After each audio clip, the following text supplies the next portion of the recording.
जो एक सर्विंग फौजी है उसको बहुत कुछ तो फौज ने ऑलरेडी सिखाई दिया है.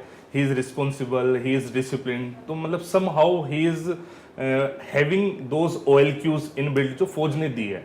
अब ये भी बोला जाता है कि interview same for all the technique.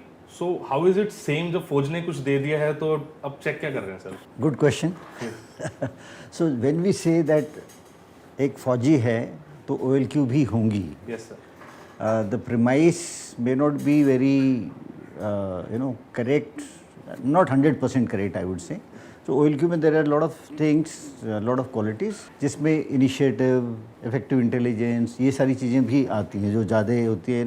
As a फौजी, yes, what you said rightly कि discipline अच्छा है, उसकी all round responsible है, ये सारी चीज़ें definitely हैं उसमें. Yes, right. फिजिकल फिटनेस उसकी अच्छी होती है, डिटर्मिन्ड बंदा होता है. लेकिन there are certain things where the very nature of kind of job that he is doing, it does not involve taking initiatives much, because he has been serving in a position where he is to follow certain orders. उसके पास में वो इतनी गुंजाइश नहीं है कि वो अपने मन से कुछ काम करे. Yes. अपने मन से कुछ ये कि मेरे को यही टैक्टिक्स अपनानी है. No, whatever he is been told he is following that. But he is religiously following it.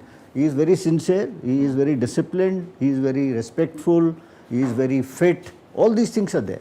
लेकिन वो जो opportunity to take that initiative, that inherently is not readily available to him, as is available maybe if he is not in the forge, or maybe if he is an officer, then of course you have certain leeway, opportunities आपके पास में हैं जहाँ पे आप initiative ले सकते हो, जहाँ पे आप लीड कर सकते हो.